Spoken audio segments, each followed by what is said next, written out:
Okay, so this video is to document the ongoing harassment from my abusive family.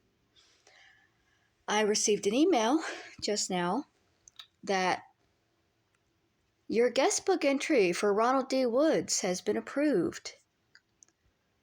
The problem is I didn't put a guestbook entry, and it's just been approved just now, but it wasn't made by me, which means that somebody in my family has access to my email account and is using my email account to post on my father's obituary page.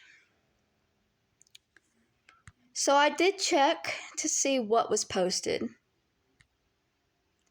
And lo and behold, May 25th, 2024, Aunt Kathy posted to my father's obituary.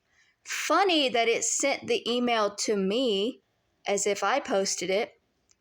But Kathy says, "Rest in peace, big guy. You would not believe what happened in the years after your death, but I assure you that I've taken care of it and will continue to take care of it."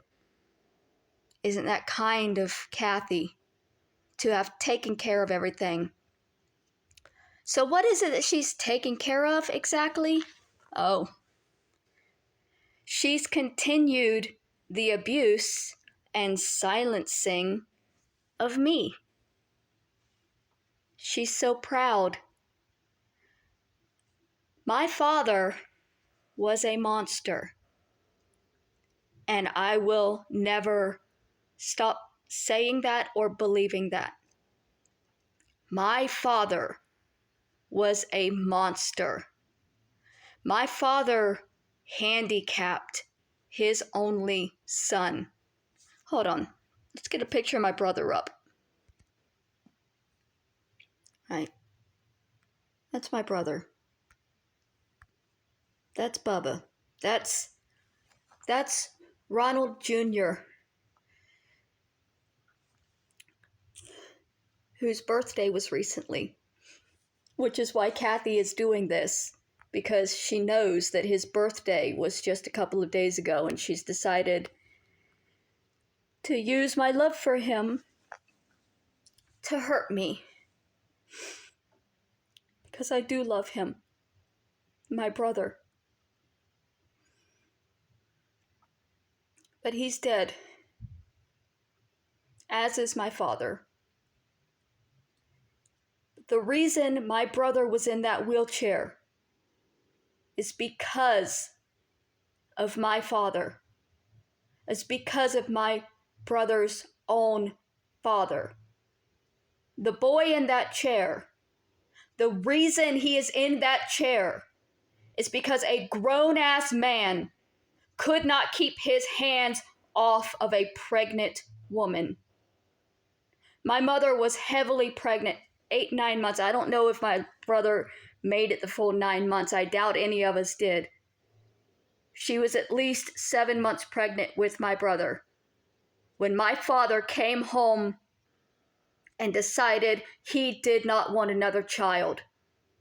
He specifically told her that the child in her stomach was going to be another goddamn girl, and he was going to take care of it because he wasn't going to have it. He wasn't going to have another goddamn girl. He was going to take care of it. So he knocked my mom out, punched her, knocked her to the floor, sat on her stomach, on her pregnant stomach. He sat on her stomach, and he wrapped his hands around her throat, and he choked her. And he slammed her head into the floor, and he choked her as he sat on her pregnant stomach. And when my brother was born, they told my parents that he would never leave the hospital, that he would die at birth from the damage that had been done to him. He somehow survived and lived the rest of his life wearing diapers, and eating through a hole in his stomach, a G-tube, surgically implanted in his stomach to feed him because he could not chew and swallow. He could not talk. He could not hug us. He could kick his legs out to trip, and he could grasp, but he could not hold. What my father did was monstrous and despicable. And in the end, my father ended up killing himself in front of that little boy. After 30 years of beating our mother, beating her night after night, laying in that bed, listening to it night after night, wondering, is this the night he's going to kill her? And if he does, what is he going to do after that? It finally ended when he killed himself in front of his son, in front of his grandchildren, in front of his daughters, while attempting to get our mother out of the bathroom so that he could beat her more. So when y'all look at these things from my family telling about how much they love my father and how they're doing right by him by silencing me, please understand the monster that they are defending, the monster that they are standing up for, and know exactly what is in the heart of my family, because my father was a monster. And I'm so glad he's dead.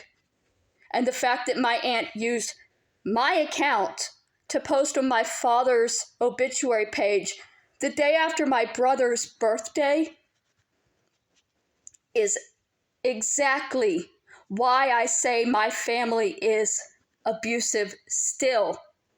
Even after my parents are dead, my aunt is still using my love, what's left of my heart, to abuse me.